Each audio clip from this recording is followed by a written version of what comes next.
Es la tarde en el continente americano.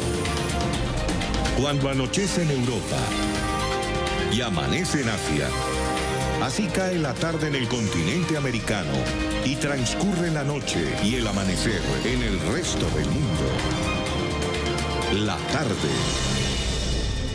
Hola, bienvenidos a la tarde de NTN 24. En nombre de Dania Chirinos, directora de este espacio, en nombre de todo el equipo periodístico de producción, les doy la bienvenida. Vamos a tener 2 horas de información, de análisis, de opinión y un tanto de entretenimiento. Les invito a ponerse cómodos porque vamos a comenzar.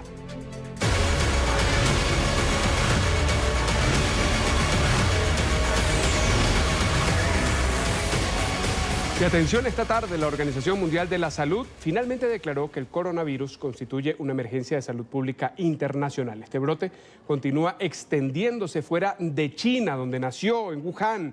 Solo en el gigante asiático la cifra de fallecidos por este virus es de 170, mientras que los casos de contagio superan los 7.000. La noticia la tiene Alejandro Rincón a esta hora. Alejandro, buena tarde.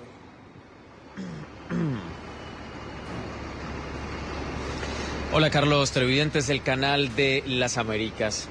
La máxima autoridad sanitaria a nivel global ha puesto fin a las dudas que existían sobre la necesidad o no de que fuese declarada una emergencia sanitaria a nivel global por cuenta del brote de una nueva cepa de coronavirus en China. Finalmente, un panel de 16 expertos que son científicos independientes de la Organización Mundial de la Salud, que hace parte del sistema de Naciones Unidas, pues han evaluado que las condiciones actuales alrededor del brote de este agente biológico pues hace necesario que se declare esta nueva alerta sanitaria de preocupación internacional que en términos efectivos permite a la OMS hacer una serie de recomendaciones a la comunidad internacional, pero sobre todo y muy importante el establecimiento de una serie de recomendaciones para que sean elevados en todo el mundo los protocolos de monitoreo y seguimiento a, por una parte, las personas que posiblemente estén contagiadas con la nueva cepa de coronavirus y asimismo empiezan a regir a partir de ahora una serie de monitoreos a relaciones comerciales y otro conjunto de sistemas que son sumamente importantes para toda la comunidad internacional. El objetivo esencial o específico de la declaratoria de esta alerta es que en la medida de lo posible la actividad de toda la humanidad no se vea afectada, pero eso sí, haciendo efectivos los mecanismos suficientes de control para que el nuevo brote de coronavirus pues no siga teniendo un mayor impacto a nivel internacional, a pesar de que ya toca más de 18 países más allá del territorio de China. En los siguientes términos, el director general de la OMS entregaba esa noticia a todo el mundo hace poco más de una hora. Vean. El número de casos en el resto del mundo ha permanecido relativamente pequeño. Hay ahora 98 casos en 18 países fuera de China, incluyendo 8 casos de humano a humano, de transmisión de humano a humano en 4 países: Alemania, Japón, Vietnam y los Estados Unidos de América. Por ahora no hemos visto ninguna muerte fuera de China, en lo que debemos estar muy agradecidos, aunque estos números son relativamente pequeños comparados a los números de casos en China. Todos debemos actuar juntos ahora para limitar que esto se expanda. La vasta mayoría de los casos fuera de China han tenido una historia de viaje a Wuhan o contacto con alguien que haya viajado a Wuhan. Nosotros no sabemos qué tipo de daño este virus puede hacer. Si se expandiera en un país con un sistema de salud bajo, debemos actuar ahora para prepararnos para esa posibilidad. Por todas estas razones, estoy declarando una emergencia pública de salud internacional por la epidemia de este coronavirus. Bien, pues hasta la tarde de hoy, solo en 5 oportunidades en la última década, la OMS se había visto obligada a declarar una emergencia sanitaria de preocupación internacional. Este mensaje además llega con un comentario muy importante de la máxima autoridad sanitaria a nivel internacional en el caso específico de la forma como China, país de origen del brote del nuevo coronavirus, ha gestionado recientemente todo lo que tiene que ver con el gran número de casos de contagio y de fallecimientos. La OMS asegura que esos esfuerzos adelantados por China pues son los que hasta ahora se consideran han ayudado a que los números de casos confirmados de contagio y sobre todo de muertes, no solo en China, sino también posiblemente en otros lugares del mundo pues estén relativamente bajos. El mensaje adicional de la OMS es que la declaratoria de una emergencia sanitaria a nivel internacional no significa una desconfianza en los esfuerzos de China, sino que por el contrario ese organismo internacional está reconociendo lo que se hace ahora mismo allí en la nación asiática y por supuesto pues pide la cooperación de la comunidad internacional en este momento cuando todos alrededor del mundo pues ya estamos cubiertos bajo esta nueva alerta sanitaria a nivel global. Carlos. Alejandro, cuando se extiende el virus, o como lo ha hecho, la forma ha sido de la sospecha y confirmación de casos de personas que estuvieron en territorio chino y viajaron a otros países, en Europa e incluso en el continente americano. En Estados Unidos había 5 casos de esa manera. Y hoy se ha conocido que se da el primer caso llamado autóctono, es decir, que se contagia de una persona que está en ese territorio y le transmite el virus a otra, en este caso una pareja. ¿Cuál es la información que manejan las autoridades de salud federales en los Estados Unidos a propósito de este primer caso con esa característica? Carlos, alrededor de este punto en particular hay 2 elementos clave por tener en cuenta. El primero, de hecho, que esta nueva cepa de coronavirus es precisamente nueva porque la comunidad científica a nivel internacional todavía tiene muchos elementos desconocidos alrededor de este agente biológico. Sin embargo, algunas de las certezas que existen es que aquellas personas que han resultado infectadas o contagiadas ha sido por contactos cercanos. Aquellas personas, por ejemplo, que son familiares o los trabajadores de la salud que han estado en contacto directo con esos pacientes los que han resultado afectados. Es justamente esta realidad la que se ha replicado aquí en los Estados Unidos, que ha confirmado este segundo caso de coronavirus en Chicago.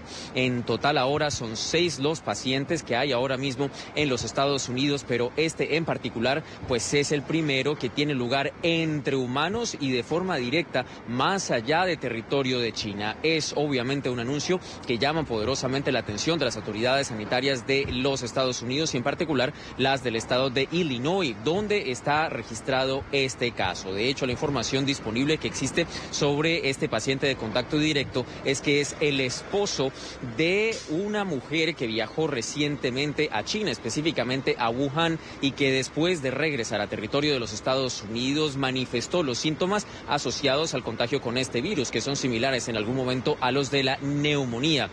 De manera tal que esta tarde pues también aquí en los Estados Unidos cambia la perspectiva y sobre todo los niveles de vigilancia alrededor de la llegada del coronavirus a territorio de la Unión Americana. De nuevo, ese anuncio pues obviamente es muy importante. Es la primera vez que aquí en los Estados Unidos se detecta este caso de transmisión directa entre humanos y además de un contacto cercano. El esposo de la que en su momento de hecho fue el segundo caso de contagio que fuera reportado en el país. Mensaje adicional muy claro y sumamente destacado por tener en cuenta.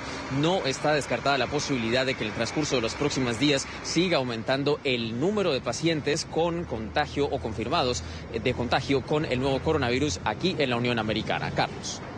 Y Alejandro, es que son 21, nada más en el estado de Illinois son 21 las personas que están bajo observación.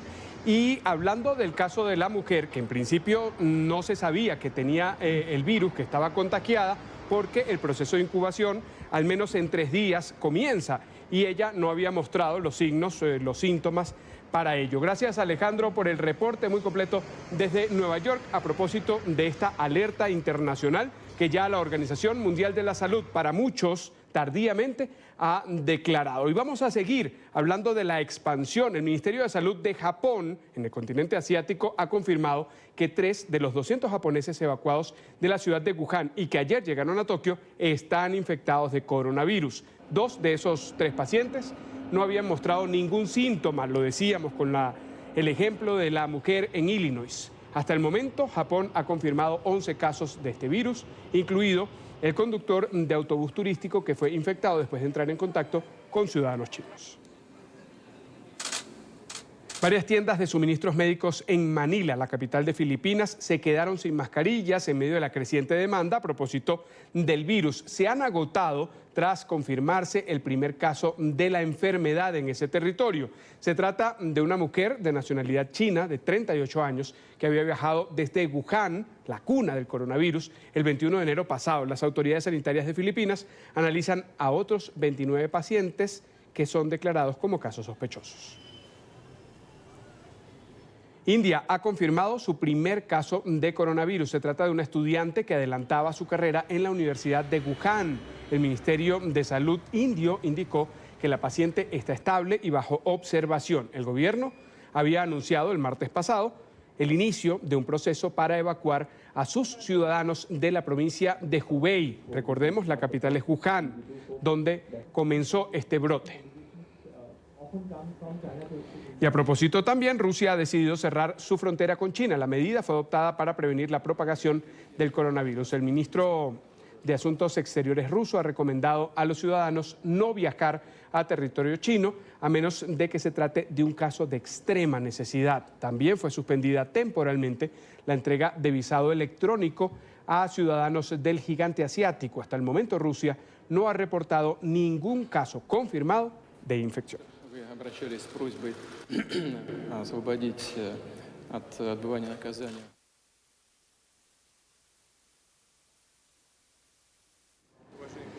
Y seguimos con más información alrededor de este brote.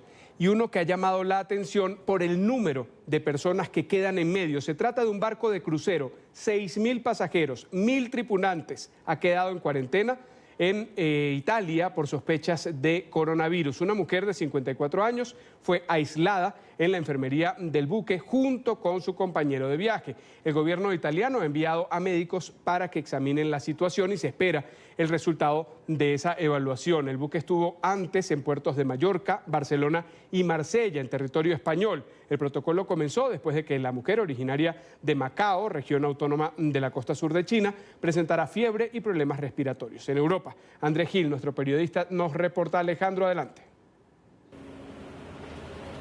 Hola, un cordial saludo para usted y para los televidentes de la tarde de NTN 24.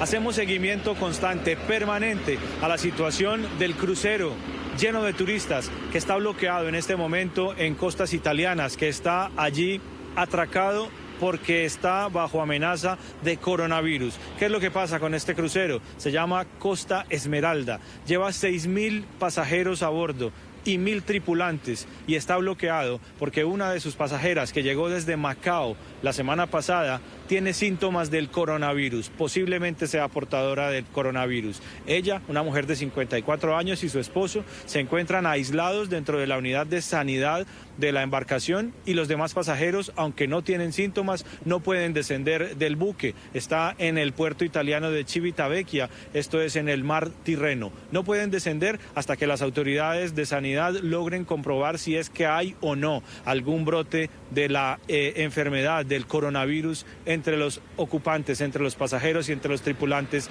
de esta embarcación. Esta noche las autoridades italianas seguramente podrán hacer esa confirmación y autorizarán entonces el desembarco de la nave, que ya ha recorrido Marsella, Palma de Mallorca y Barcelona con esos 6.000 turistas y 1.000 tripulantes a bordo.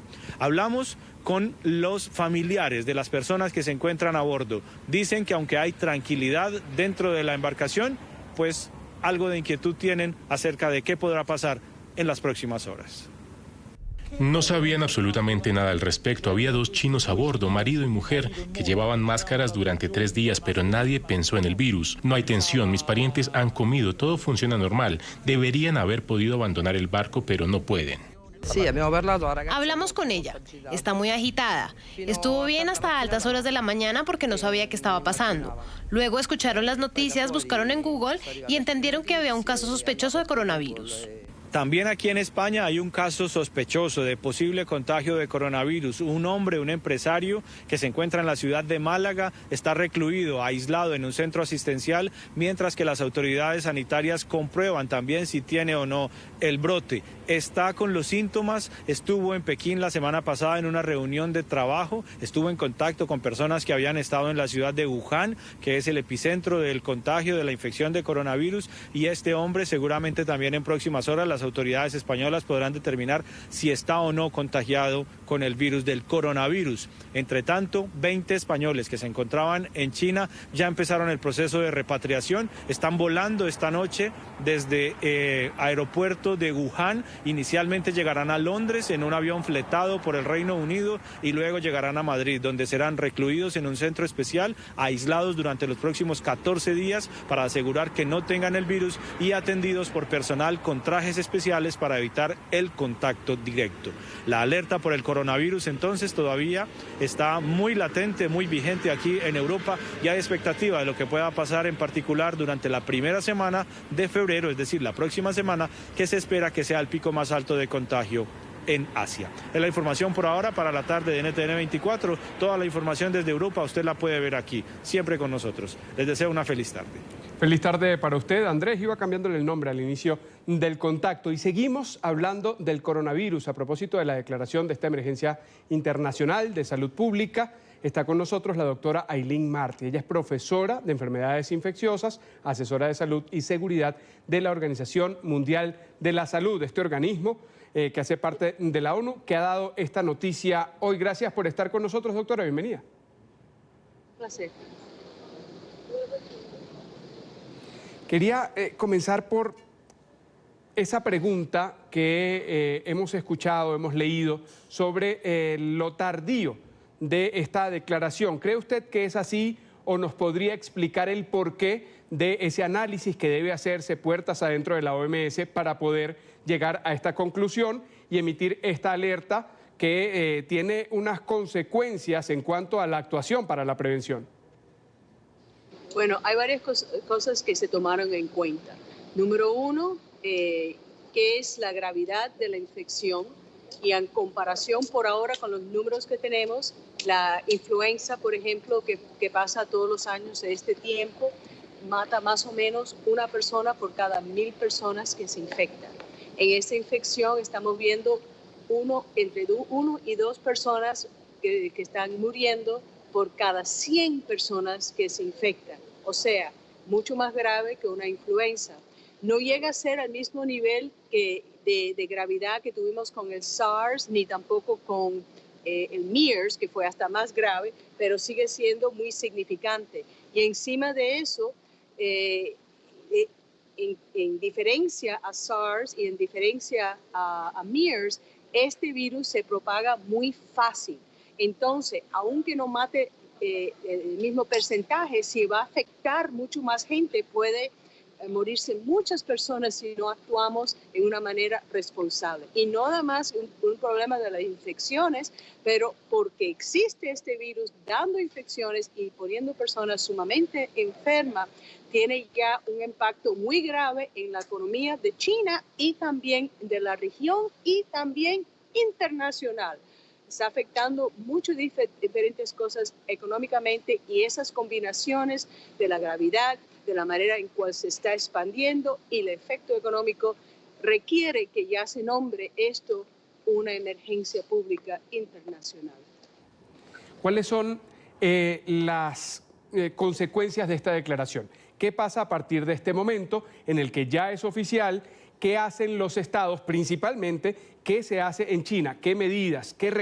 ¿A qué recursos pueden tener acceso? ¿Y cuáles son esos protocolos que a partir de este momento van a comenzar a cumplirse a propósito de que el coronavirus no es un brote, es una emergencia internacional de salud pública?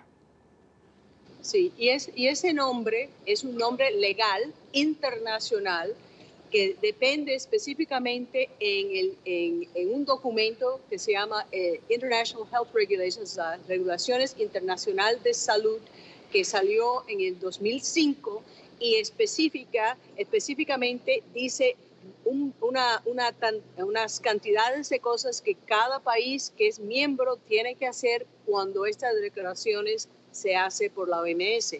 Entonces, tienen que ver con medios que tienen que hacer para reducir la contagión adentro de sus países y la comunicación de la infección entre países y probar y dar ayudas para otros países para contener este virus. Particularmente en China. 170 muertos, pero preocupa además 7.000 infectados, que supera el índice de la infección respiratoria aguda que se vivió hace unos años y que alertó al mundo entero. Estamos en un punto en el que hay más casos de contagio confirmados y hay 12.000 personas con sospecha de que posean, de que hayan adquirido esta enfermedad. En el caso particular de China, ¿cómo se maneja la ayuda para la contención de este brote, para ponerle un cerco epidemiológico y que no se siga expandiendo?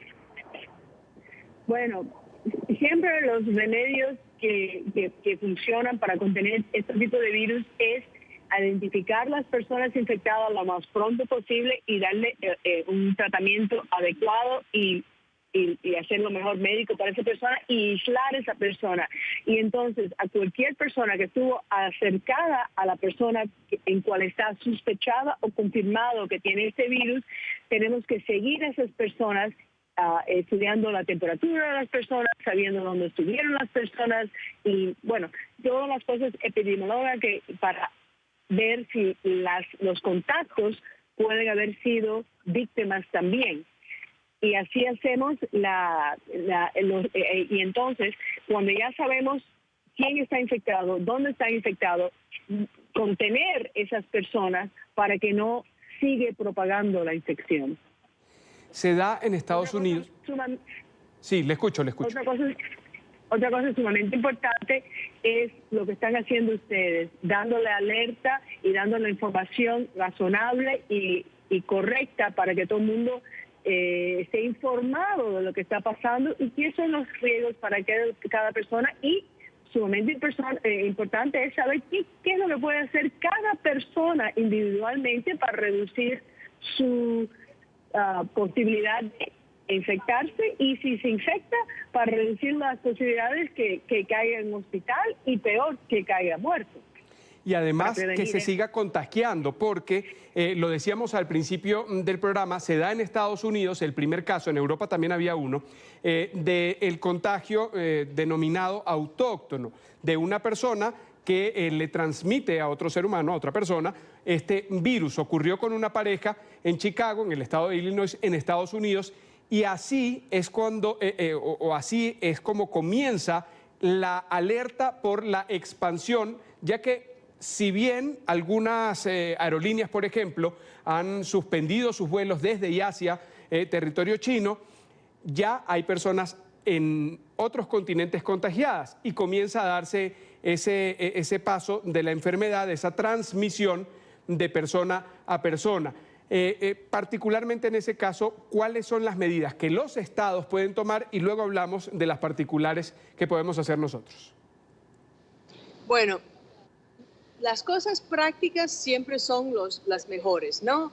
Comer comida sana y buena en cantidades lógicas, dormir bien, hacer ejercicio y tomarse las vacunas para las otras infecciones, especialmente porque esta es la época del año en cual la parte norte del planeta normalmente tiene catarros y influenza, y esas cosas se pueden confundir y pueden asustar mucha gente que no tienen este virus, porque tienen algunos síntomas que se parecen un poco.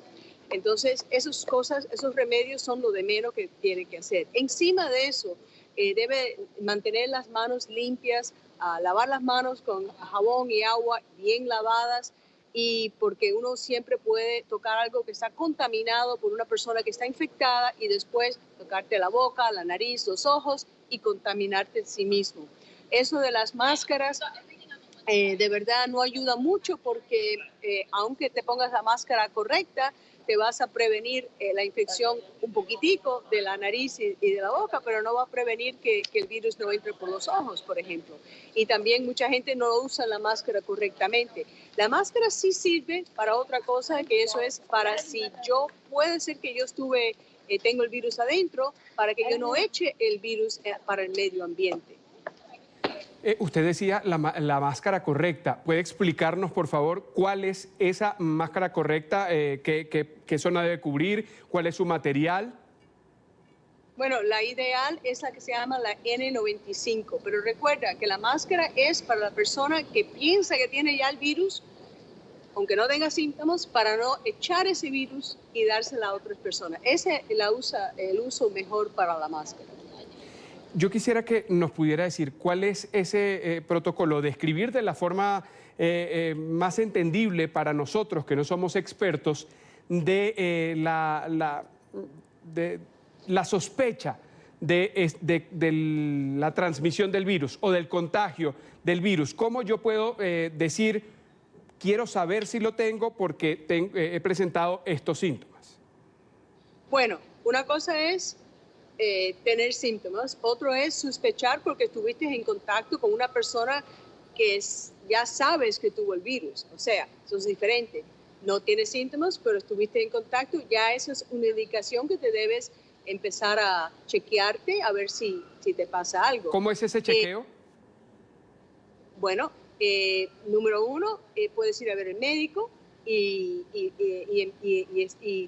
tomarte la temperatura 2 veces al día, que es lo que le estamos pidiendo que las personas que estén que ahora que hemos puesto, por ejemplo, el vuelo que acaba de aterrizar ayer de California, en California, que vino de China por Alaska a California, a todas esas personas le estamos requiriendo la temperatura 2 veces al día, que nos diga cualquier síntomas que tengan, etcétera. Ahora, tú quieres saber cuáles son los síntomas. Los síntomas son fiebre, son un malestar, son dolores musculares, porque algunas veces este virus puede hacerle daño a los músculos, que le dan dolor a los músculos, pero lo principal son los síntomas respiratorios.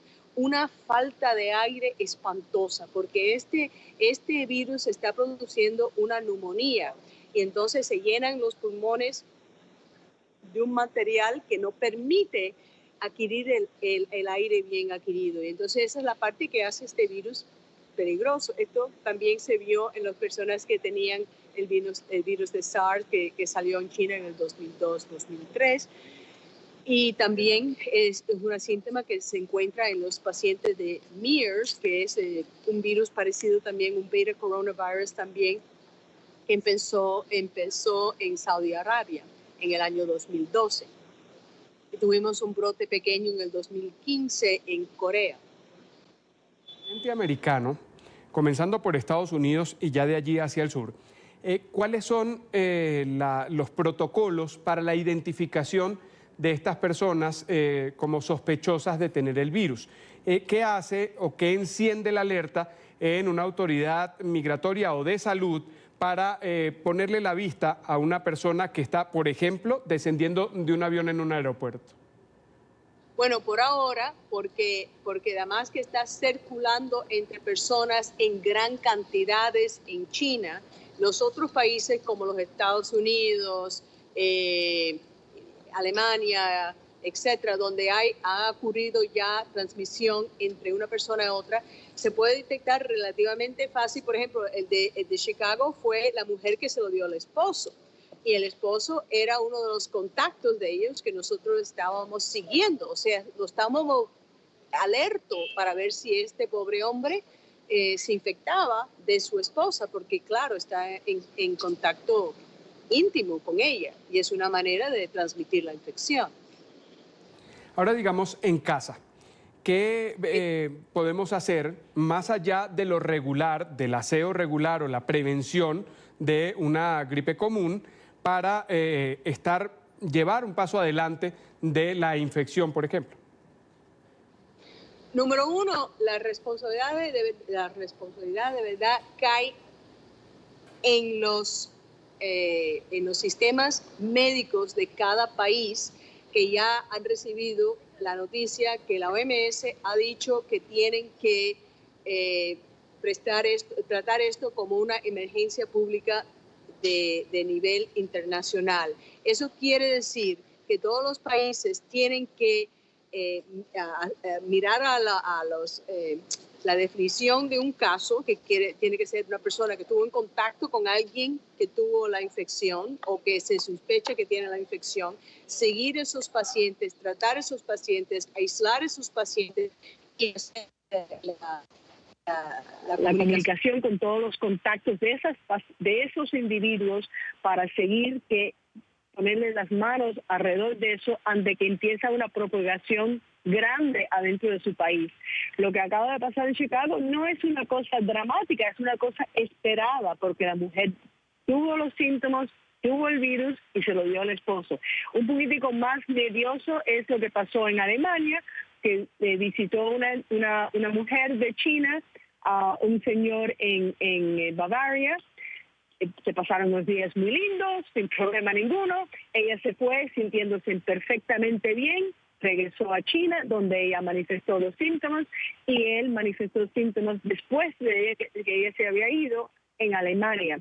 En ese caso fue más difícil porque el hombre, antes de manifestar síntomas, no tenía ni idea que él podía haber estado echando virus en el medio ambiente. Entonces, en Alemania la situación es un poquitico más delicada que la situación que tenemos en los Estados Unidos, en Chicago, porque mientras que la mujer en Chicago se estaba siguiendo con mucha atención y todo su contacto siguiéndolo con mucha atención, este hombre pudo haber contacto y pudo haber contaminado varias personas antes que nosotros nos dimos cuenta que él era un paciente. Ahora están los alemanes haciendo exactamente lo que tienen que hacer, que es identificar todas las personas con cual este hombre estuvo en contacto en los últimos días antes de manifestar síntomas y después de manifestar síntomas, y seguir todas esas personas para tratar de contener que no se explote la infección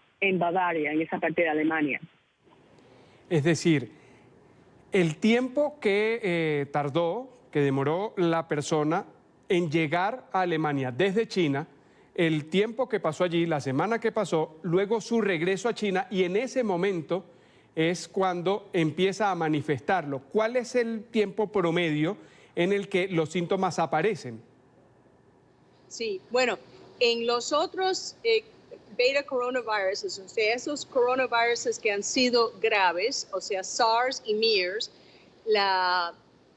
esa incubación ha durado más o menos 7 días, pero con una variabilidad, algunas personas que lo manifestaron después de 2 días, otros hasta 17 días. Por este virus no se sabe todavía exactamente cuántos días es, pero sí se sabe que se ha manifestado en menos de 4 días y también que ha pasado en algunos casos por lo menos 14 días. Y por eso estamos pensando que personas que ponemos abajo de cuarentena, los chequeamos por 14 días por si acaso.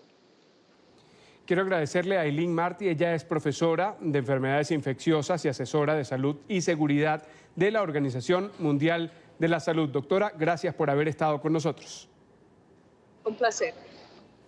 Igualmente para nosotros. 4 de la tarde, 35 minutos en Bogotá, Quito y Lima, también en la costa este de los Estados Unidos. Momento de revisar otras noticias que hacen parte de la agenda informativa del día.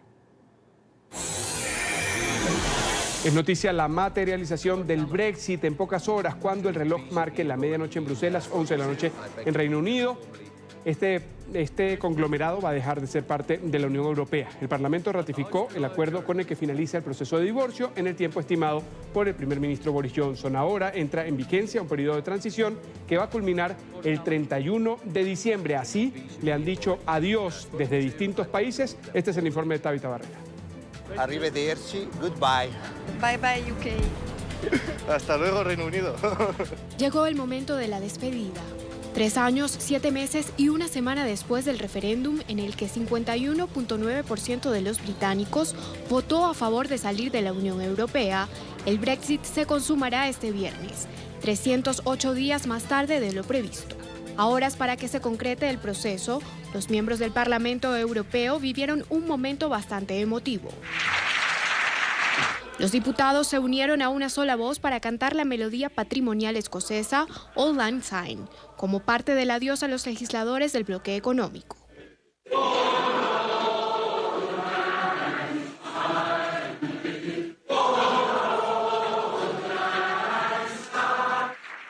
Los 73 diputados británicos elegidos en los comicios de mayo del año pasado deberán desalojar sus oficinas y regresar a su país este viernes. El Reino Unido, que tenía la tercera delegación más importante, ya no tendrá representantes en la Eurocámara, que pasará a tener 678 miembros. Este jueves, los legisladores celebraron su última votación en el Parlamento de la Unión Europea. El divorcio resultó mucho más difícil de lo que se tenía previsto. La fecha límite para concretar la salida de la Unión Europea debió ser pospuesta 3 veces. El Parlamento rechazó decenas de acuerdos de salida y la ex primera ministra Theresa May debió renunciar para ceder su lugar a Boris Johnson, quien tampoco tuvo éxito en sus primeros intentos.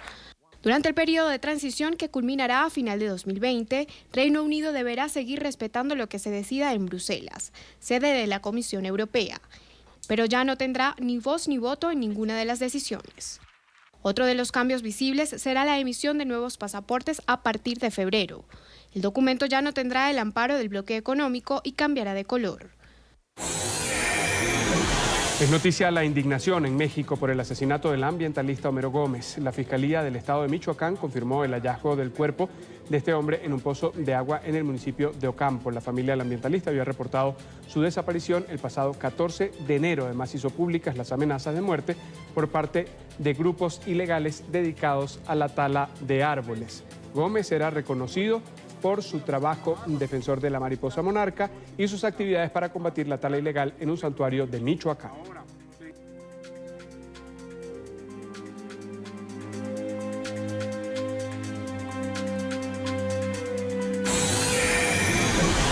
Es noticia el expresidente de Bolivia, Evo Morales, que buscaría ser candidato a senador o diputado nacional en las elecciones generales del 3 de mayo. El exmandatario, asilado en territorio argentino, otorgó un poder a su abogado, Wilfredo Chávez, para que lo inscriba formalmente ante el Tribunal Supremo Electoral en La Paz.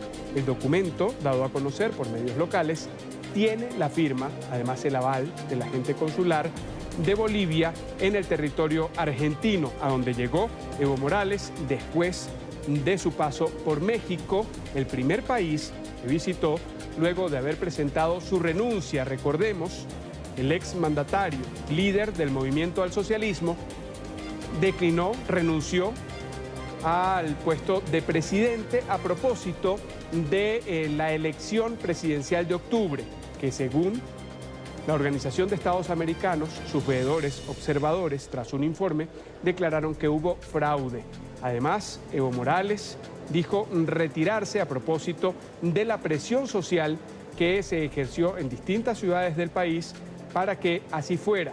Decían que reclamaban en las calles por el autoritarismo, así llamado por sectores sociales y políticos levantados alrededor de ese resultado que dio un cambio, un giro en pocas horas y terminó el TSE declarando ganador a Evo Morales. Luego, los vocales de ese Tribunal Supremo Electoral renunciaron al cargo, algunos salieron del país para dar paso a un gobierno interino, una transición que va a llevar mayo próximo a una nueva elección que esperan los ciudadanos para escoger al mandatario en una elección transparente y libre. En esta parte del programa está con nosotros Luis Vázquez Villamor, abogado constitucionalista de Bolivia, ex ministro de Justicia, ex presidente del Congreso. Gracias por estar con nosotros. Bienvenido. Bueno, muchas gracias por la invitación. Estoy a sus órdenes. Hay varias noticias alrededor del tema electoral en Bolivia. Una de ellas la que acabamos de mencionar. ¿Estaría habilitado, digamos, legal, constitucional, bajo la norma, el expresidente Evo Morales para aspirar a cualquier cargo de elección popular? Bueno, hay dos problemas que creo que deben ser analizados y enfocados cada uno por separado. Primero, ¿cuál es el estatus del expresidente Evo Morales en la República Argentina en este momento? El presidente ha abandonado Bolivia, primero ha ido a México en calidad de asilado, luego ha ido a la Argentina, donde ha solicitado refugio. La Convención del Refugio está normada por la Convención de Viena de 1950 y en esta establece que las personas que se acogen al refugio, basado en alguna de las causales que establece la propia Convención, una de ellas es la persecución política, que es la que ha alegado don Evo Morales, señala que cuando una persona recibe el refugio de un país determinado por esta causal, primero, entre las obligaciones que debe cumplir es no participar en la vida política interna del país del cual él ha sido supuestamente expulsado. Segundo, el no utilizar los medios de comunicación como una forma de comunicación directa con el país de origen. Y en tercer lugar, no participar en la actividad política dentro del país receptor, que en este caso es la Argentina. Por lo tanto, desde la perspectiva de la Convención de Viena de 1950, encontrándose en condición de refugiado, el expresidente Evo Morales no puede participar en un evento electoral interno dentro de Bolivia, por cuanto se encuentra expresamente prohibido para él. Por otro lado, tenemos la legislación nacional. Y la legislación boliviana establece muy claramente que cualquier persona que desee participar para optar por un curul en la Asamblea Legislativa, ya sea en el Senado o en la Cámara de Diputados, el requisito fundamental que debe cumplir es que debe estar domiciliado en Bolivia, debe vivir en Bolivia. Es más, la Constitución Política del Estado dice que debe haber vivido en Bolivia los últimos 2 años al periodo por el cual presente realizarse. En este caso, el expresidente Evo Morales Ayma no tiene domicilio en Bolivia, no está en Bolivia, no está cumpliendo ni el requisito constitucional ni la ley del órgano electoral que de manera clara establece que el requisito sine qua non para poder ser habilitado como candidato es acreditar un domicilio en Bolivia. Ahora, dentro de los requisitos que el órgano electoral establecido para postular a uno de los cargos de la Asamblea Legislativa es que debe tener un certificado domiciliario otorgado por el SEGIP. Este certificado domiciliario debe ser verificado por las autoridades correspondientes, principalmente las de Policía Boliviana, que tienen que ir a verificar el lugar donde reside la persona. Porque acá se presenta un doble hecho, no solamente tiene que ver con el tema internacional, sino si una persona quiere postular por un departamento determinado, como es el caso del presidente que quiere postular por el departamento de Cochabamba, su domicilio debe estar en Cochabamba. No puede participar por otro departamento, por lo tanto se reafirma el hecho. La presencia física es un requisito constitucional y es un requisito legal, en base a estas normas. Por lo tanto, como te decía al principio, hay dos perspectivas para analizar este tema. Una perspectiva es la perspectiva de la Convención de Viena de 1950, que claramente establece que un refugiado no puede participar en la vida política del país del cual procede, ¿no? Y tampoco en la vida política del país que actúa como país receptor, por lo tanto él está prohibido de realizar ese tipo de actos. Y lo segundo, de que para efectos de la jurisdicción interna, el órgano electoral de Bolivia debe verificar la vigencia y la vida de un domicilio efectivo dentro del territorio nacional. Como tú puedes darte cuenta, las dos perspectivas que estoy planteando como análisis legal para el tema le impiden claramente al expresidente querer participar o ser parte de un evento electoral como el que estamos viviendo actualmente. Entonces, yo creo que su acción es una acción meramente desesperada, política, no está sentada en la juridicidad y no tiene, digamos, un respaldo del ordenamiento legal ni constitucional ni del órgano electoral como tal pertinente.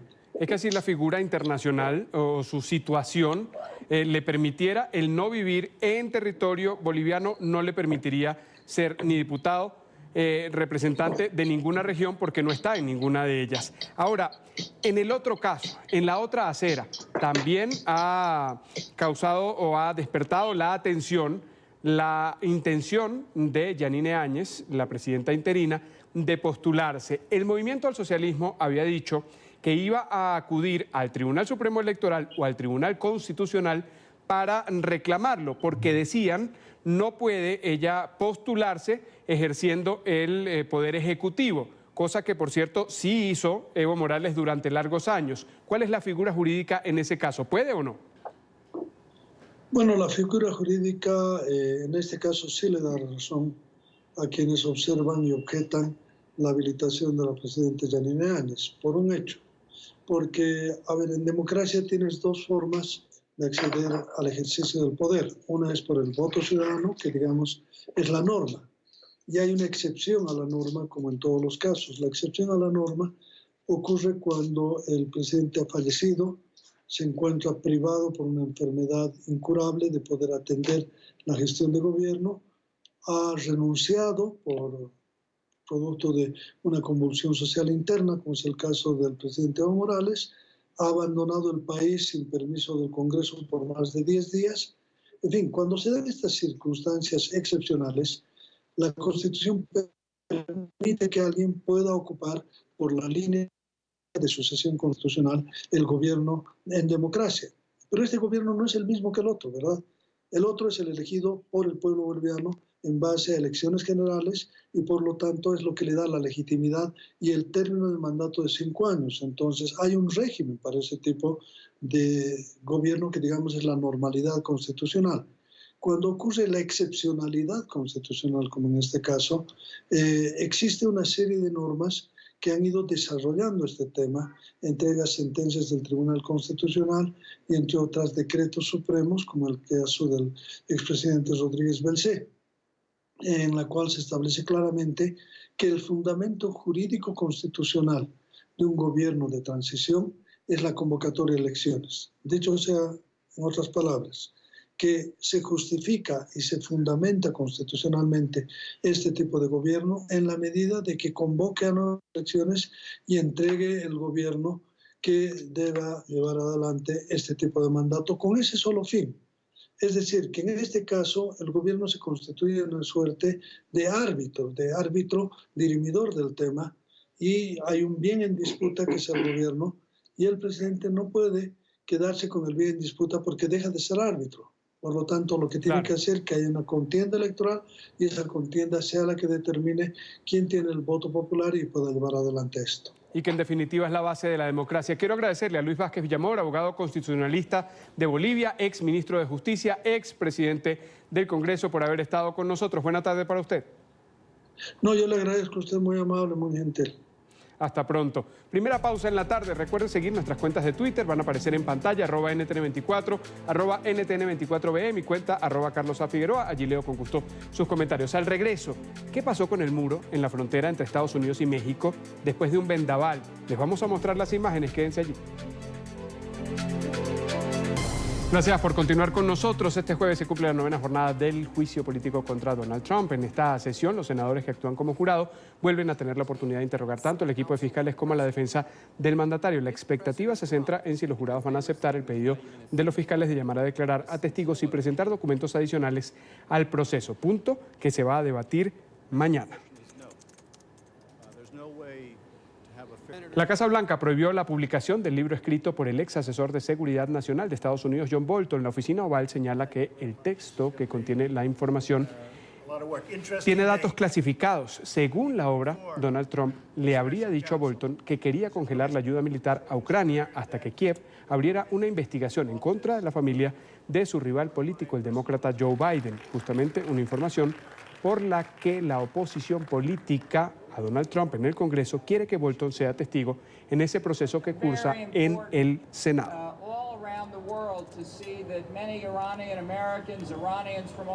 Dos tramos de la valla fronteriza entre México y Estados Unidos terminaron ladeados, esto por fuertes vientos, en Santa Ana. Allí están las imágenes. La base de la infraestructura de 9 metros fue arrancada en los límites entre Mexicali, Baja California, y Calexico, en California.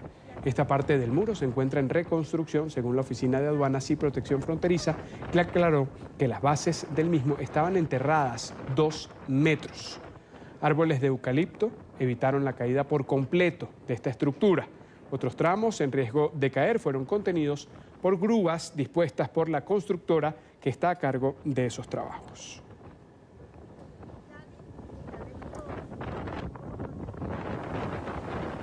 En Miami, las autoridades federales, estatales y locales están haciendo serias advertencias sobre la venta de boletos y productos falsificados, todo previo al Super Bowl. En los últimos días se han incautado millones de dólares en mercancía. Paola Serna, en el sur de los Estados Unidos, tiene la información. Paola. ¿Qué tal? Muy buenas tardes. Estamos ya a pocos días de que se lleve a cabo el Super Bowl, el evento deportivo más importante de los Estados Unidos. Es un momento en el cual los fanáticos pues llegarán al sur de la Florida para aprovechar y disfrutar de esta final del fútbol americano. Sin embargo, las autoridades están haciendo un llamado para que estos fanáticos eviten convertirse en víctimas del fraude. Esto en cuanto a la boletería, ya que también hay reventa de productos, de boletas falsificadas. Es por eso que las recomendaciones es que compren dichos boletos en sitios autorizados de la Liga de Fútbol Americano. Autoridades de la Policía de Miami, también de agencias de protección fronteriza y aduanas están haciendo ese llamado para que eviten el riesgo y sean devueltos del estadio. Y también están haciendo un llamado para la mercancía, las camisetas, las gorras, para que compren mercancías que estén autorizadas. In order to curtail criminals' ability to create fake tickets. Para que los cárteles criminales no puedan crear boletos de entradas falsas, la NFL ha creado una serie de medidas de seguridad para autenticar cada entrada al Super Bowl. As you can see, como pueden ver, la parte frontal contiene gráficos de polímeros personalizados que se pueden ver y sentir. La parte de atrás también tiene marcas de seguridad. The back of each ticket also contains a True Color security label. Este año tiene imágenes del logo de los 100 años y el logo de los 50 años del evento. De nuevo, nuestro mensaje es claro, no se arriesguen, tengan cuidado con los criminales que les quieren estafar, solo compren las boletas de los lugares confiables. La misión de la aduana y protección de fronteras es no solamente proteger los Estados Unidos contra el terrorismo, pero también facilitar el flujo legítimo de mercancía. Eso incluye también interceptar y interrumpir en los puertos de entrada mercancía fraudulenta que está entrando a los Estados Unidos, que causa no solamente un impacto a la economía de los Estados Unidos, pero también el dinero que genera va para los grupos narcotraficantes, los carteles de organizaciones criminales. Una de las preguntas que normalmente nos hacen es cómo uno puede identificar cuando una camiseta, como es esta, que estas camisetas tradicionalmente pueden costar hasta $300, cuando tienen el nombre del jugador, son auténticas y cuando son falsificadas. Bueno, número uno, el material. Uno piensa que es el material auténtico porque piensa que es fuerte, pero cuando tú coges la camiseta de verdad, es mucho más gruesa y es mucho más fuerte en la costura. Siempre hay un punto de identificación principal. Si uno mira la camisa y mira los números, la costura en los números es la primera identificación. La segunda cosa es, usted ve este papel en el número. Una camisa auténtica de la NFL no va a tener este tipo de papel. Es importante destacar que estos productos de contrabando y falsificaciones de boletas, según dijeron las autoridades federales y estatales, tienen relación directa con los grupos criminales a nivel mundial y es un delito que está siendo perseguido detalladamente por estas autoridades. La información desde Miami Beach, Paola Serna. Continúen con más desde nuestros estudios centrales. Buenas tardes. Buenas tardes para usted, Paola, y a tener mucha precaución a propósito de esta fiebre del fútbol americano que va a tener su centro este domingo 2 de febrero en el sur de los Estados Unidos, ahí en Miami, además con mucho toque latino. Vamos de nuevo a la pausa. Aquí en la tarde, al volver, el régimen de Venezuela está buscando incluir a la milicia, a civiles en la Fuerza Armada Nacional. ¿Qué implicaciones tiene? Lo vamos a analizar a la vuelta. Quédense allí. 6 de la tarde, 6 minutos en Caracas, Venezuela. La Asamblea Nacional Constituyente Madurista aprobó la reforma a la Ley Orgánica de la Fuerza Armada Nacional ante una solicitud del ministro de la Defensa del régimen. Les pedía que se incluyera a la milicia en la Fuerza Armada Nacional, elevando la ley a constitucional. Por cierto, un elemento que no existe en la estructura jurídica venezolana. Quiero saludar en esta parte del programa a Javier Ignacio Mallorca, periodista especializado en criminalística, miembro del Observatorio Venezolano del Crimen. una persona que también ha seguido la fuente militar y que conoce de ella en Venezuela. Javier, gracias por estar con nosotros, bienvenido. Buenas tardes, Carlos, a ti y a todos los que nos ven. Hay algunas consideraciones parlamentarias que ya parecen repetidas a propósito de la acción de la Asamblea Constituyente por encima de la Asamblea Nacional, que tiene como principio legislar en Venezuela. Pero más allá de eso, si se diera, como pareciera va a pasar, como ocurre regularmente cuando una idea sale de la cabeza de Nicolás Maduro, de Diosdado Cabello o de quienes están en los puestos más altos del régimen venezolano, ¿qué implicaciones tendría que este cuerpo civil formara parte de la Fuerza Armada? Bueno, Carlos, hay que hacer algunas acotaciones, porque no todos conocen los detalles de la vida militar venezolana. La Milicia Nacional Bolivariana fue incorporada como un quinto componente a la Fuerza Armada Nacional mediante una reforma que se hizo entre medianoche y gallos en noviembre de 2014 vía ley habilitante.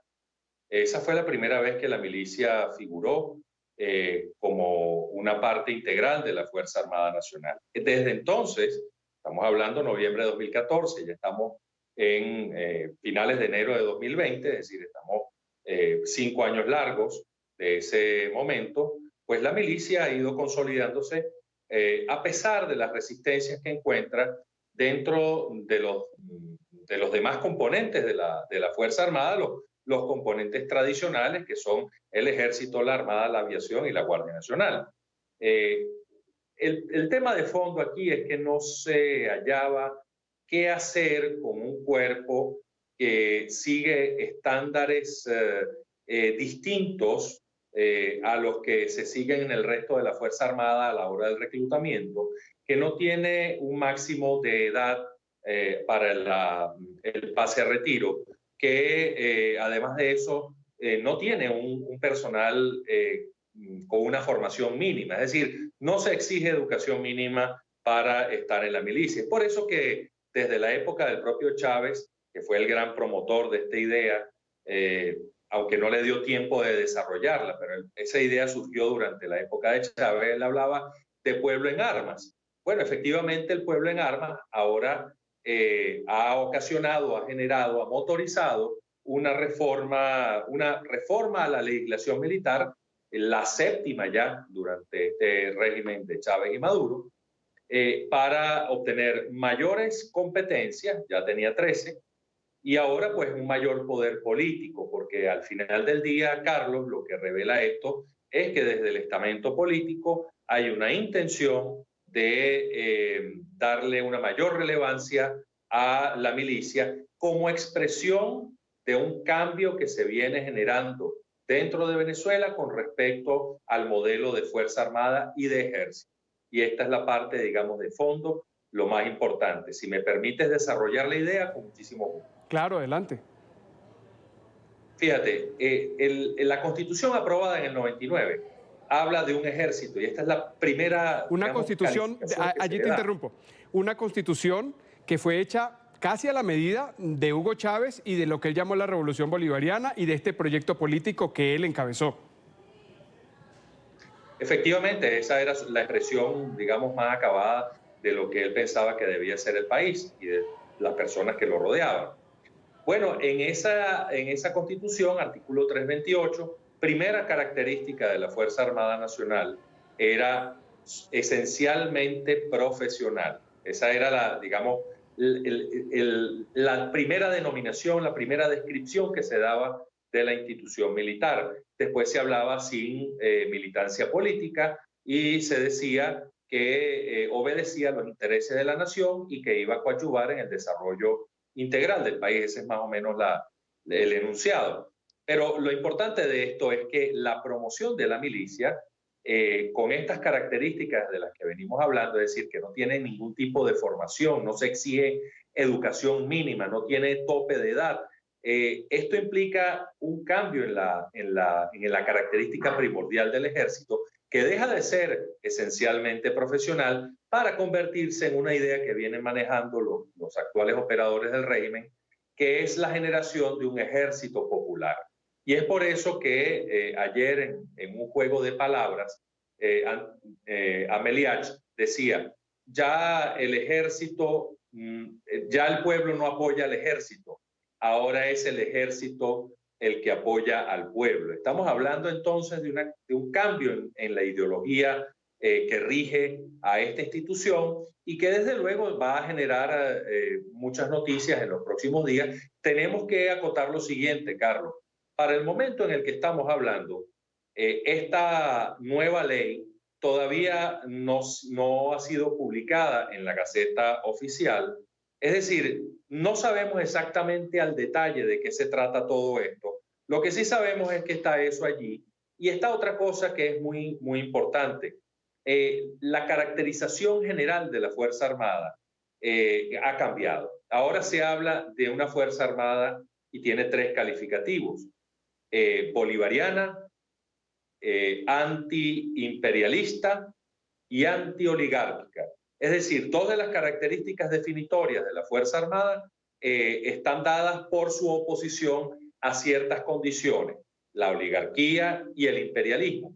Y lo otro, esto que se llama bolivarianismo, que ha sido una línea de pensamiento que se venía manejando desde los inicios de Hugo Chávez y que por lo tanto empalma a la Fuerza Armada con todo lo que tiene y se genera desde el oficialismo. Es decir, hay un cambio radical en los conceptos de institucionalidad en la Fuerza Armada. El efecto que esto tendrá, eso hay que verlo, porque muchos oficiales dentro del ejército y dentro de los demás componentes tradicionales todavía se oponen a esto a pesar de que ha pasado mucha agua bajo el puente. Pero es que lo que tú describes, y le tomé nota a esos 2 elementos, profesional, la milicia no lo es. Y hablo de la Fuerza Armada, ¿no? Y de sus principios. Profesional no lo es y sin militancia política. Con todos estos calificativos, con todos estos adornos al nombre de la Fuerza Armada y a sus componentes, que se define además chavista, madurista, revolucionaria, termina faltando a eso, a lo que es el génesis, lo que le da el nacimiento a ese cuerpo que debe estar en favor de la defensa de la soberanía y de las personas que habitan en ese territorio. Sí, para resumir esto, diríamos en términos coloquiales en 2 platos. Lo que estamos viendo es que los últimos 2 cambios que se han implantado en la legislación militar y por ende en todo lo que tenga que ver con el mundo militar apuntan hacia una Fuerza Armada profundamente politizada. Y eso entra en contradicción, eso entra en colusión, pero absoluta, con el enunciado constitucional. Lo que pasa es que estas leyes, primero refería que la de 2014 fue emitida mediante un decreto habilitante, es decir, eso fue un decreto presidencial con carácter legal, porque en ese momento la Asamblea Nacional había delegado la facultad de legislación en el presidente de la República. Y ahora, esta ley que se emite vía constituyente pretende o se denomina a sí misma ley constitucional, la saca la posibilidad de una reforma o de una derogación de las potestades de la Asamblea Nacional, del Parlamento dominado por Juan Guaidó. La jugada está bastante clara. La idea de esto es generar una especie de mundo aparte en cuanto a lo militar, pero también en cuanto a otros aspectos del quehacer del Estado que no tengan nada que ver con los poderes de Juan Guaidó y que, bueno, vacían obviamente de sus funciones al actual Parlamento. Entonces, la Asamblea Nacional Constituyente, que inicialmente y por esencia estaba con la misión de generar un nuevo texto constitucional, ahora se está dedicando a este tipo de funciones que distan mucho, por cierto, de ser su propósito fundamental, pero que eliminan la posibilidad de una reforma mediante acción parlamentaria. Tendría que haber otra constituyente o en algún escenario poco probable, pero que podría en algún momento ocurrir, que la Sala Constitucional del Tribunal Supremo de Justicia diga, bueno, esa ley, ese texto no aplica porque tiene visos de inconstitucionalidad, lo cual hemos dejado en claro nada más con el enunciado inicial que se le está dando a la Fuerza Armada. Parece algo que pudiera ocurrir, pero en Venezuela es casi imposible pensar que un órgano hecho a la medida de quien dirige uno de los poderes pudiera decirle no va. Sí, vamos a estar claros, Carlos y amigos que nos ven. Esto ya estaba cocinado desde por lo menos de la primera quincena de diciembre, cuando Nicolás Maduro ordena al ministro Vladimir Padrino que elabore una reforma a la legislación militar vigente para que se incorpore y se amplíen las funciones que ya tenía la milicia. Quizá las noticias que han salido en los despachos internacionales no han sido del todo precisas, por esto de que la milicia ya existía, es decir, esa no es la noticia. La noticia es que primero se está cambiando el carácter fundamental de la Fuerza Armada vía una legislación con unas características que no están contempladas en la Constitución Nacional, y lo otro es que, bueno, se le está dando un respaldo político muy importante a la milicia para definirla además, Carlos, como un componente complementario a los demás. Y este es un tema interesante. En la medida en que va pasando el tiempo, la cúpula militar, el poder, el oficialismo se da cuenta de que la Fuerza Armada está perdiendo su valor fundamental, que es la gente que la integra. Es su soldadesca, es su oficialidad, su pie de fuerza. En los últimos años, a partir de 2017, podríamos decir que la Fuerza Armada, especialmente el Ejército y la Guardia Nacional, han perdido, por lo menos, y siendo conservadores, el 20% de su pie de fuerza. Los procesos de reclutamiento periódicos que se dan en Venezuela han fracasado, y además de eso, bueno, estamos ante una ola de deserciones permanentes que incluso no le da la posibilidad a la policía militar ni a la DGCIN de procesarlas, porque son tantas que no se dan abasto, y entonces generaron una figura que se llama permanencia arbitraria fuera de la unidad militar, que no es otra cosa sino oficiales que desertaron y todavía no son declarados como tales. Bueno, en eso se le ha ido a la Fuerza Armada el 20% de su pie de fuerza en los últimos 2 años. ¿Cómo suplen esas vacantes? ¿Cómo llenan esos cargos? Bueno, han encontrado que a través de la milicia pueden empezar a obtener esa sangre, digamos, entre comillas, nueva, y han generado procesos de reclutamiento a través de la milicia para la Guardia Nacional y el Ejército. Dice el oficialismo, dice Maduro y algunos comandantes de fuerza que al Ejército han entrado 30.000 milicianos y a la Guardia Nacional otros 30.000. Bueno, en el momento en que esos milicianos entran a esta fuerza, dejan de pertenecer a la milicia y van a entrar entonces en un proceso de formación que probablemente los llevará a llevar el uniforme de cada uno de estos componentes. Pero entonces veamos que este carácter complementario de la milicia, bueno, puede llevar, digamos, puede tener unos bemoles porque puede, por decirlo de alguna forma, disminuir aún más el apresto operacional de los componentes en los que están siendo asimilados estos milicianos. Quiero agradecerle a Javier Ignacio Mallorca, periodista especializado en criminalística, miembro del Observatorio Venezolano del Crimen, también alto conocedor de la fuente militar en Venezuela. Gracias por haber estado con nosotros, Javier. Es un placer, Carlos. Y seguimos hablando de Venezuela. Un grupo de expertos de la Comisión Interamericana de Derechos Humanos intentará entrar el próximo lunes a territorio venezolano. Los representantes de la OEA se proponen verificar la situación de las libertades fundamentales en el país. Los 2 temas centrales a evaluar son la crisis en los hospitales y las condiciones de reclusión de los presos políticos. El informe lo tiene Luis Alejandro Laya en Caracas. Luis.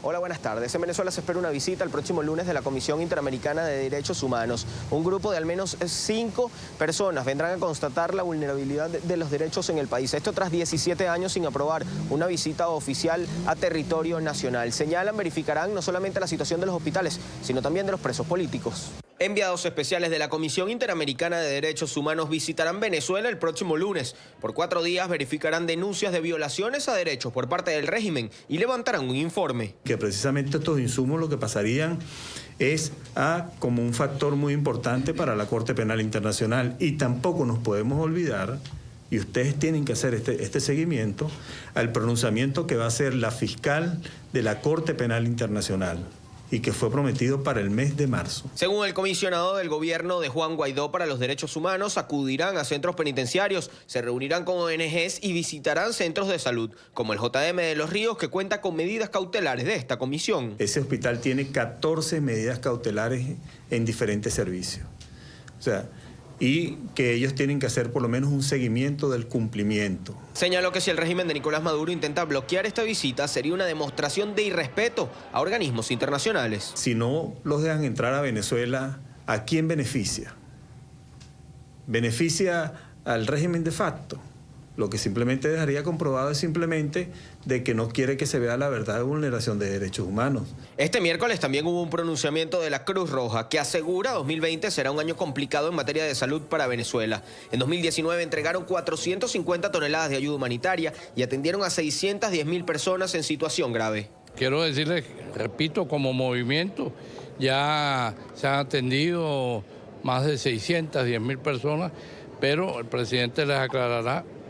Esto va a permanecer un programa cuando menos 2 años más. Además, enviaron 11 niños a Italia para ser operados de patologías complejas. También para el presidente de la Federación Internacional de la Cruz Roja, lo más difícil se presenta en la atención a la migración. Lo que me preocupa es el tema de cómo esto impacta, ¿no? Porque como más o menos en 2 años tenemos como 4 millones de personas. Esto impactó fuertemente a la comunidad local que recibieron toda esta persona. Se espera que esta visita de la Comisión Interamericana de Derechos Humanos verifique no solamente la situación de hospitales y de presos políticos, sino que también pueda escuchar a otras víctimas, verificar también la situación de las cárceles. Es algo prioritario, según ha indicado el representante del gobierno interino de Juan Guaidó. También la Cruz Roja venezolana ha señalado que este viernes traerá al país 42 toneladas de ayuda humanitaria proveniente de Europa. Desde Caracas, Venezuela, para la tarde de NTN 24, Luis Alejandro Laya. Gracias, Luis. Y a propósito de la situación de Venezuela, de las acciones del gobierno interino encabezado por Juan Guaidó, hablamos con la expresidenta de Brasil, Dilma Rousseff. La exmandataria, que fue apartada del cargo tras un juicio político, dijo en una entrevista con Eva Rey que el interinato es un invento. Ella dice que la figura de Juan Guaidó solo existe por el empeño del gobierno de los Estados Unidos. Tienes razón, pero te hago una pregunta entonces un poquito más allá. ¿Pero no te parece una vergüenza lo que está pasando también en Venezuela? ¿No sientes que es una dictadura? ¿No sientes que la gente... Yo siento que Guaidó es una invención. Yo siento que ellos usan la desestabilización política en Venezuela. Esto yo vi acontecer en mi país. Só que nosotros teníamos más condiciones de suportar. Mas Maduro, pelo menos, está aguentando até hoy un cerco brutal. Eva Rey también le consultó sobre la situación en Colombia a propósito de la implementación de la paz tras la firma del acuerdo en el gobierno anterior. Y cuando este acuerdo se hace, para nós, yo creo que es importantísimo para Colombia, mas yo quiero decir sobre el punto de vista de una latinoamericana.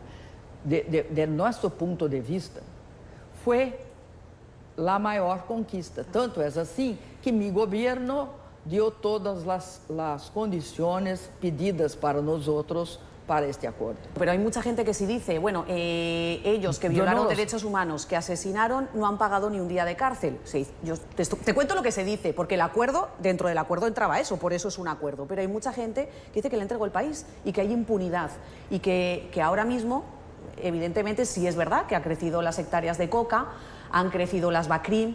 De pronto Juan Manuel Santos hizo un tratado de paz y no hemos sabido constituirlo y asentarlo.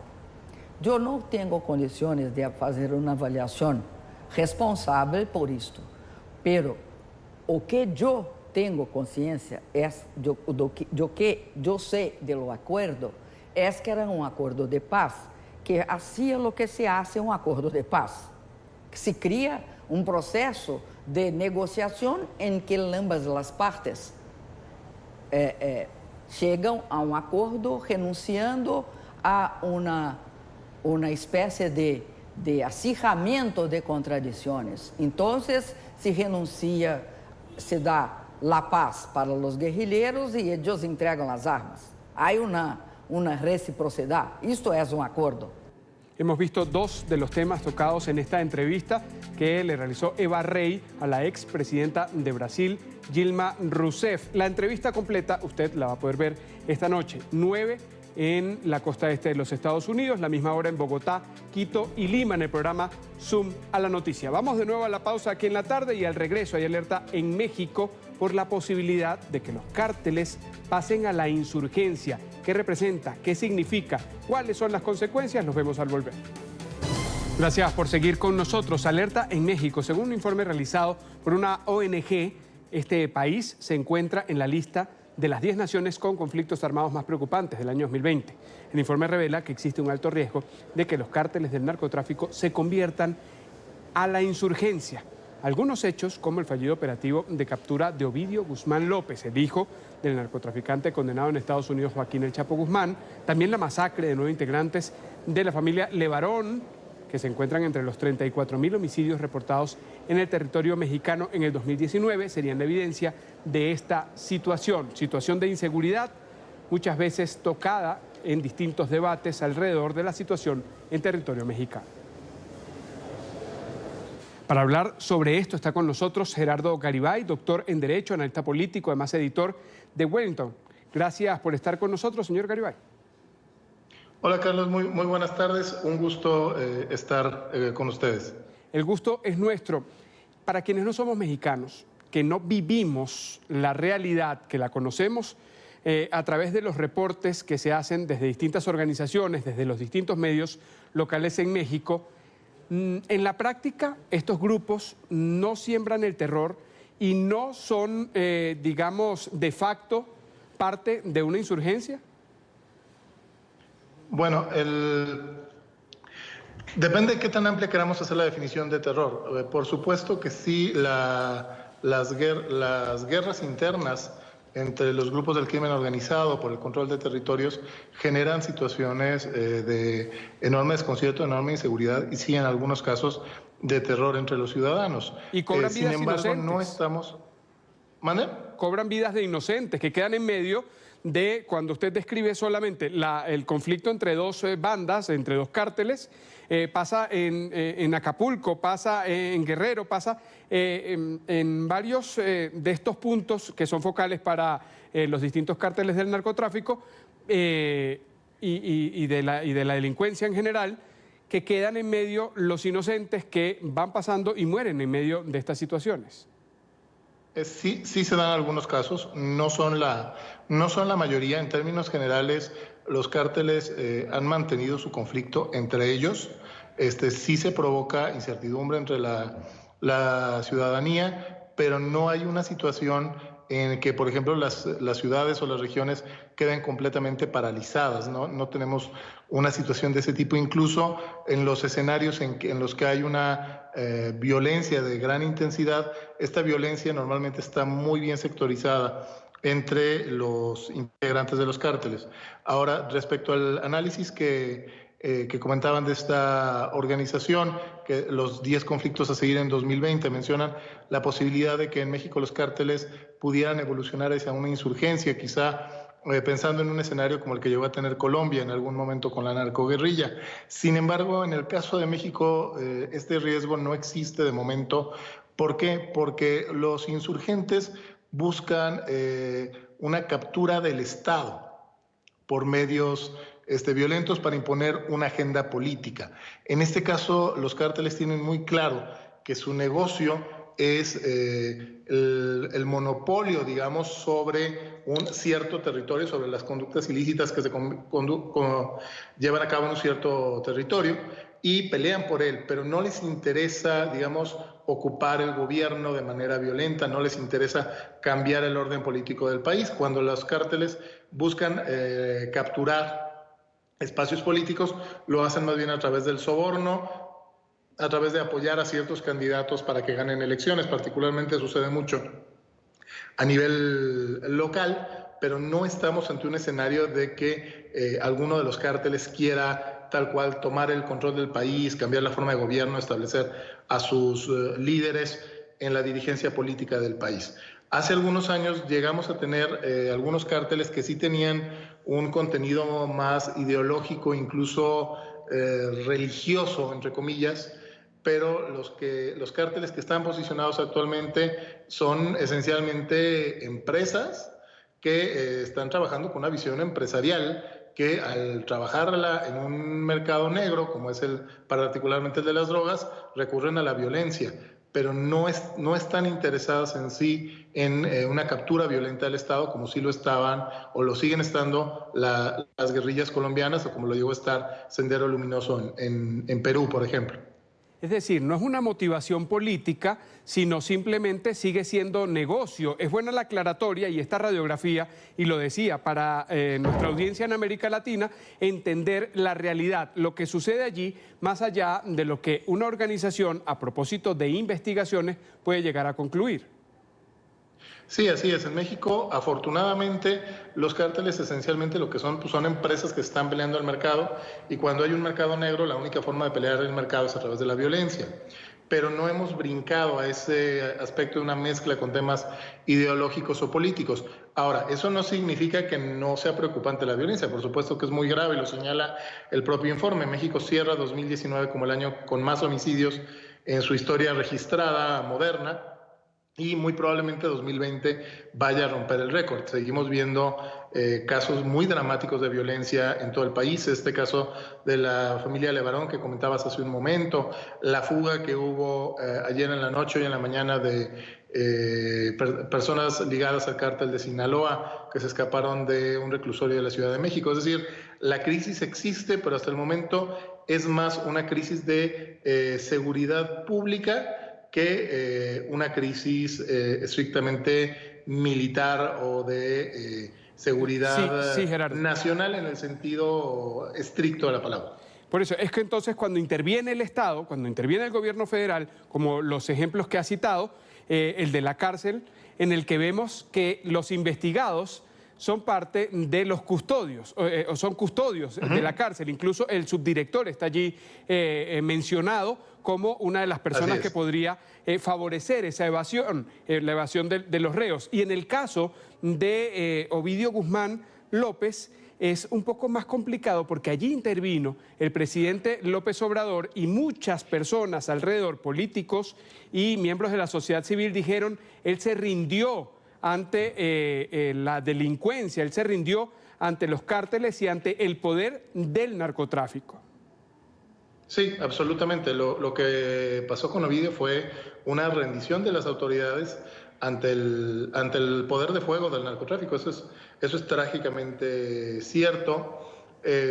También es cierto que en muchas regiones del país los cárteles que están en pugna tienen una capacidad de fuego y de movilización y de logística muy superior a la de las autoridades locales y federales que supuestamente están encargadas de combatirlos. Y eso representa un desafío muy importante para México. México va a tener que tomar decisiones en el corto y no tan corto plazo para darle solución a esta crisis, esta lucha entre los cárteles del narcotráfico que venía arrastrándose ya desde hace unos 25 o 30 años y que detonó en toda su furia a partir de 2006. Me queda muy poquito tiempo, Gerardo, y quiero saber si esta es la conclusión, al menos para mí queda así. Estos cárteles entonces no quieren el poder, sino quieren manejar a quienes están en el poder para favorecerse en ese negocio. Exactamente, lo has definido de manera brillante. Eso es, para ellos su núcleo es el negocio y las personas que están en el poder les sirven como herramientas para mantener su control sobre ese negocio y en ese sentido prefieren influir en el poder en lugar de capturarlo en forma directa y violenta, como sí lo han intentado en otras partes de Latinoamérica y del mundo. y de distintas maneras lo siguen permeando. Gracias por este análisis, gracias por la aclaratoria, porque en principio, como lo decía, cuando se ve desde fuera del territorio mexicano, a veces no llegamos o parecemos miopes frente a lo que es la práctica, la realidad. Y en esta entrevista hemos podido ver entonces que el llegar al poder, el convertirse en un agente del terror no significa querer usarlo para hacerse de las entidades o las instituciones, sino más bien manejarlas. Gracias, Gerardo, por este análisis. Exactamente. Y ojalá que las cosas se resuelvan. Seguiremos trabajando por eso en México. Hasta pronto. Hey Festival Cartagena de Indias. Patrocinadores principales: Postobón y RCN. Comenzó hoy en Cartagena, en el Caribe colombiano, la 15ª edición del iFestival, una cita internacional en torno a la palabra y las ideas. Escritores e intelectuales de distintas partes del mundo se dan cita en esta ciudad, en La Heroica. Cobertura especial de NTN 24 desde el lugar de la noticia. Muy buenas tardes, los saludamos desde Cartagena de Indias, aquí en La Heroica, en la 15ª versión del iFestival. Esta mañana dialogamos con la directora de este evento, quien nos contó todo lo que sucederá estos 4 días de literatura, arte, música y muchas novedades. Habrá un AI comunitario, habrá un AI para los jóvenes, habrá muchas sorpresas. Entonces, escuchemos los que nos dijo. Es un festival de ideas y conversación y el cine también es la palabra en pantalla. Viene este año Fernando Trueba, que acaba de hacer una adaptación en cine del olvido que seremos, este precioso libro de Héctor Abad Faciolince, que es un tema muy interesante. Tenemos hoy, dentro de unas horas, a Maribel Verdú, esta gran actriz española que tiene una carrera monstruosa a sus hombros. Quiero contarles que 200 jóvenes recibieron hoy de 6 españoles una clase magistral de artes musicales. Veamos la siguiente nota que se rodó en el barrio Zaragozilla de la hermosa Cartagena. La clase comenzó con una cumbia jazz fusión y otras mezclas para despertar mayor interés entre los estudiantes.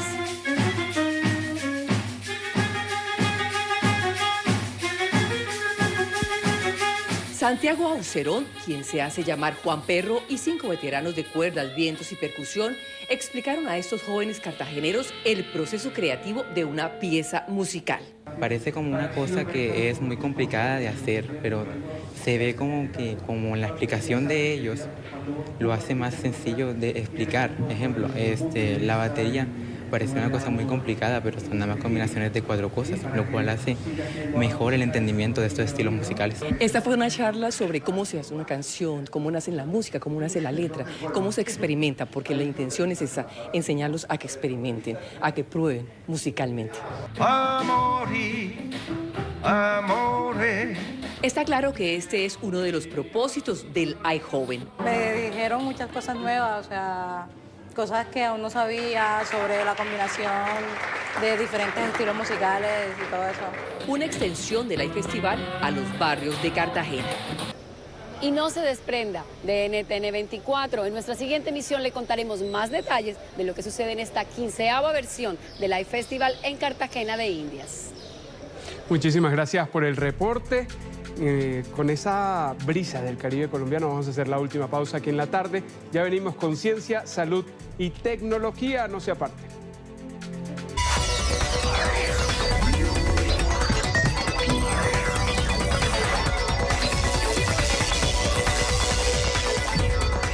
Jueves de Ciencia, Salud y Tecnología. Aquí en la tarde de NTN 24 se ha revelado una fotografía captada a través de un telescopio. Es inédita y en alta resolución. Muestra la superficie solar. Según los investigadores, el material visual permitirá analizar con detalle el astro rey y además ayudar a comprender su impacto sobre la Tierra. La imagen capturada por el nuevo y poderoso telescopio solar Daniel K. Inouye, instalado a unos 3.000 metros sobre el nivel del mar, cerca de la cima del volcán Haleakala en Maui, Hawái, muestra en primer plano y con un detalle y nitidez increíbles la superficie del Sol y un patrón de plasma turbulento e hirviente que cubre el astro. En las estructuras celulares visibles, cada una de ellas del tamaño del estado de Texas, se puede observar movimientos violentos que transportan el calor desde el interior del Sol hasta su superficie. Y además se puede ver el plasma caliente elevándose antes de enfriarse y hundiéndose debajo de la superficie en carriles oscuros, como parte de un proceso llamado convección. De igual forma, los campos magnéticos también son visibles y tienen una mayor claridad, según los investigadores de la National Science Foundation. Estudiar la actividad del Sol o clima espacial puede ayudar a los científicos a predecir problemas en la Tierra, y ayudar a comprender cómo las erupciones magnéticas en el Sol pueden perturbar los satélites, desactivar el GPS, impactar en los viajes aéreos, derribar las redes eléctricas y causar apagones. Emprendedores argentinos diseñaron un dron acuático que suministrará información vital para la protección del medio ambiente. El vehículo puede medir los niveles de salinidad del mar y su temperatura. Jóvenes científicos en Argentina crearon un dron acuático para recopilar información ambiental que contribuya a la conservación de los mares, lagos y lagunas en todo el mundo. La máquina acuática, que lleva por nombre Cannon, tiene la capacidad de medir la profundidad del mar y además puede suministrar información sobre la salinidad del agua y sus temperaturas. Nos dimos cuenta que el tomar muestras repartidos a lo largo de toda la extensión, que son 13 kilómetros cuadrados, era inviable porque es mucha extensión, que se pierden muchos datos a la hora de llevarlo al laboratorio, datos como la temperatura. Y entonces decidimos, bueno, ¿cómo podemos realizar un proyecto que no pierda esa información y que la haga en el momento y no haya falta de llevarlo a un laboratorio? Por otro lado, el dron utiliza paneles solares y un sistema de baterías que le permite cubrir grandes distancias y hacer un monitoreo constante de la calidad del agua en el mar. Asimismo, Cannon también cumple la funcionalidad de recoger, analizar y enviar los reportes obtenidos a sus respectivos laboratorios de estudio a través de Internet. Lo que nosotros le pusimos, digamos, sería un panel solar con el cual carga unas baterías que están adentro de los flotadores, que son tubos de PVC, y esos brindan energía a su vez a otro sistema de batería que carga la caja electrónica. Entonces, ese sistema de baterías chico, por así decirlo, alimenta todo lo que sería la computadora, el Arduino, los demás sensores, el GPS, el teléfono que también tenemos, y las otras baterías sirven para alimentar el motor. El vehículo acuático fue diseñado a base de materiales reciclados y actualmente se espera que sea exhibido en las más importantes ferias de ciencia y tecnología en todo el mundo. Y llegamos al final de la tarde. Recuerde seguir nuestras cuentas en Twitter, además revisar el desarrollo de todas las noticias internacionales en nuestro sitio web ntn24.com. Ya viene la noche. Hasta pronto.